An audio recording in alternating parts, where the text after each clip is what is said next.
इस अवैध घुसपैठिए प्रवासी को यूके की सड़कों पर कबूतर खाते हुए पकड़ा गया। और आज हम कुछ ऐसे सामाजिक रूप से अस्वीकार्य व्यवहार की समीक्षा करने जा रहे हैं जिसने कुछ लोगों को यह महसूस कराया है कि शायद ये वे संस्कृतियां नहीं होनी चाहिए जिन्हें हम अपने शहर में ला रहे हैं। सावधान रहे, अगर आपको कबूतरों को खाया जाता देखना पसंद नहीं है तो ये वीडियो आपके लिए नहीं हो सकता। तुम कबूतर खा रहे हो, तुम उन्हें खा रहे हो। हाँ, तुम उन्हें खा नहीं सकते। तुम क्या कह रहे हो? तुम चाहते हो कि तुम खुद को मारने की कोशिश करो। पुलिस के पास। समस्या ये है, तुम बिस्तर के साथ क्या कर रहे हो? मेरा मतलब क्या समस्या क्या है? मेरा मतलब ये कि वो कह रहा है समस्या क्या है, ये तो हमें पूरी समस्या बता देता है ना लव? दोस्तों चिंता मत करो, हमारे पास ऐसे और भी रोमांचक वीडियो है, जैसे ये आदमी जो सार्वजनिक सिंक में अपने पैर धो रहा है, या ये शानदार डांस जो वाकई आपको उनके व्यवहार से सहज महसूस कराता है और ये याद दिलाता है कि वो यहाँ सिर्फ बैठने और आपके कबूतर खाने के लिए नहीं है, वो यहाँ आक्रमण करने और अपने ही शब्दों में कब्जा करने आए हैं। लेकिन हम उस पर 1 सेकंड में पहुंचेंगे। तुम सड़क पे घूम रहे कबूतरों को नहीं खा सकते जानू। तुम कहाँ से हो भाई? तुम कहाँ से हो भाई? मुझे एक तुम्हें घड़ी इसकी चाहिए। जरूरत क्यों है बेबी? ये वो एक गिर बड़ी नहीं समस्या है। सकती। वो तुम्हारी छोटी जुड़वा है। तुम कहाँ से हो? तुम साले कहाँ से हो? तुम छोटे हरामी, क्या तुम पक्षियों को पकड़ के मार रहे हो, है ना? हाँ, तुम यही कर रहे हो। दफा हो जाओ। तुम कहाँ से हो भाई? तुम कहाँ से हो? तुम कहाँ से हो? इरिट्रिया। तुम्हारे कल कमाल के हैं आर्टम, मैं नहीं हूँ, कंपनी रुक जाती है। उस कमबख्त कबूतर को पकड़ रहा हूँ। ये एक बड़ी समस्या है, अपनी तुम्हें मदद ऐसा की करने की चिंता अनुमति मत नहीं करो, है। तुम जानते हो क्या? हाँ। तस्वीर पर अपना समय बर्बाद मत करो, मैं तुम्हारा सिर उड़ा दूंगा। ठीक है, तुम कहाँ से हो?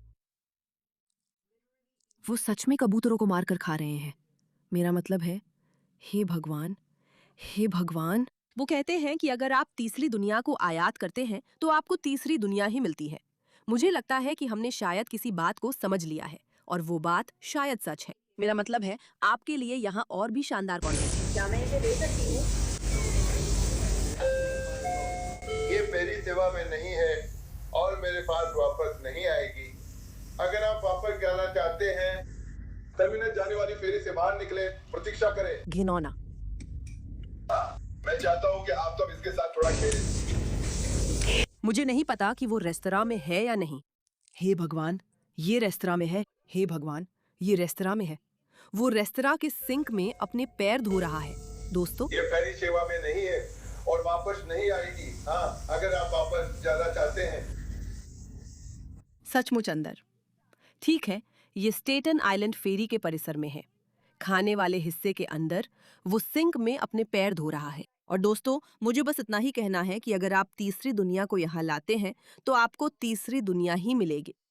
ये बहुत ही घिनौना और अस्वच्छ है। और अगर आपको लगता है कि ये सिर्फ यूके या यूएस की समस्या है तो मेरा मतलब है कि ये रोम में भी हो रहा है। सही है, माफ कीजिए, माफ कीजिए।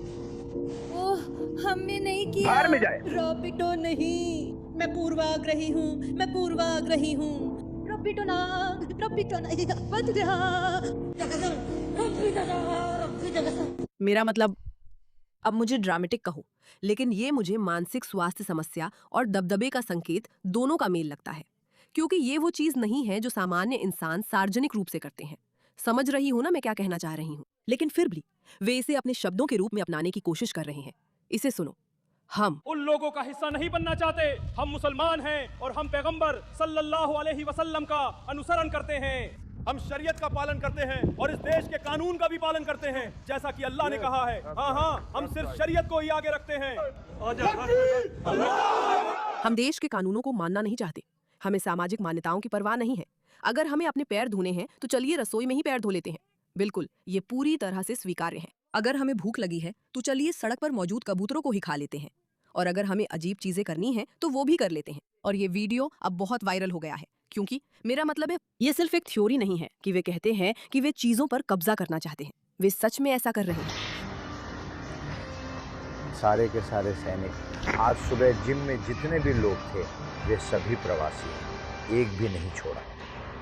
यहाँ कोई नौकरियाँ नहीं हैं। जैसा कहा गया है, मैं और बाहर निकलूँगा, ये मिनट कैप का हिस्सा है। और here, नए जॉब्स, तुम्हारे कमबख्त जूते, मैं या सच तुम में उसकी यहाँ एक हर भी बात समझ पल नहीं पा रही हूँ। मौजूद रहते हो, हर सुबह। और अब ये ग्रुप्स में होने लगा है। मैं उसके एक शब्द बोलने का इंतजार कर रहा हूँ और मैं सच में। अगर हम सबसे असामाजिक व्यवहार की बात करें जो आप सोच सकते हैं, तो हाल ही में प्रवासियों को दिया गया रेप मैनुअल अपने आप में सब कुछ बता देता है कि सामाजिक रूप से अस्वीकार्य व्यवहार क्या होता है। मेरा मतलब है, ये देखो, इसे हाल ही में यूके की सड़कों पर बांटा गया था। खैर, सड़कों पर नहीं बल्कि प्रवासियों और लोगों को। मुझे सच में नहीं पता कि इसके बारे में और क्या कहूँ। शुभ संध्या। होम ऑफिस ने अभी अभी मान लिया है कि वे बलात्कारी और बाल यौन अपराधियों को आयात कर रहे हैं। मुझे लगता है कि हम सभी इस बात से सहमत हो सकते हैं कि बलात्कारी और बाल यौन अपराधी शायद सबसे सामाजिक रूप से अस्वीकार्य लोगों में आते हैं। वे अवैध प्रवासियों को एक पुस्तिका दे रहे हैं कि महिलाओं और बच्चों के साथ बलात्कार कैसे न करें। आपको इसमें यह भी जोड़ना चाहिए था, सड़क पर कबूतर ना खाएं और सार्वजनिक सिंक में, खासकर रसोई के सिंक में, अपने पैर ना धोएं। लेकिन शायद वो उनके लिए थोड़ा ज्यादा खास था। आश्रय चाहने वालों को बताया गया है कि बच्चों के साथ यौन संबंध रखना गलत है। पुस्तिका में लिखा है, यहाँ के कानून और रीति रिवाज आपके देश से अलग हो सकते हैं।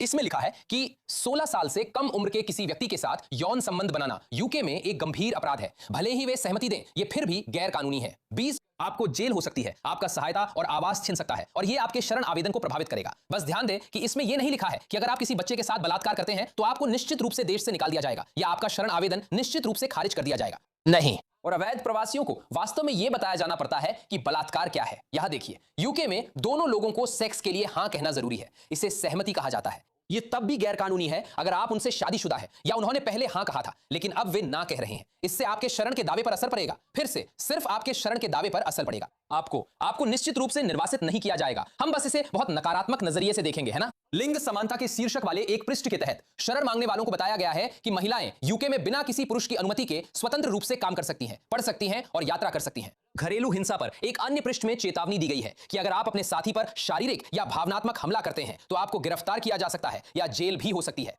उन्हें यहां तक बताया जाता है कि कभी भी किसी ऐसे व्यक्ति के साथ सेक्स करने की कोशिश ना करें जो सो रहा हो, नशे में हो या स्पष्ट रूप से सहमति देने में असमर्थ हो। और सुनिए आगे, उन्हें यहां तक बताया जाता है क्योंकि शायद उन्हें इसकी जरूरत है कि उन्हें महिलाओं के जननांगों को विकृत नहीं करना चाहिए।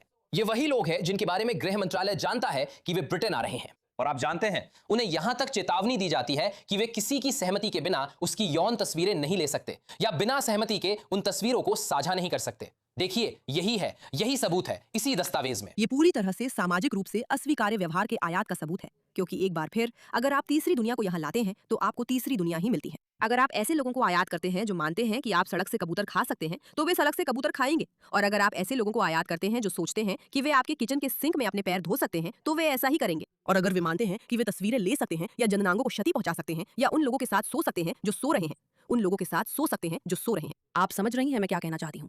खैर, अगर आप ऐसे लोगों को यहाँ लाते हैं जो सोचते हैं कि ये सब स्वीकार्य है, तो ये सारी चीजें स्वीकार्य हो जाती हैं। तो हम ऐसे लोगों को क्यों ना लाना ही बंद करें जो सोचते हैं कि ये सब स्वीकार्य है। मैं भी कितनी चतुर हूँ, है ना। इस विषय पर ध्यान देने के लिए धन्यवाद।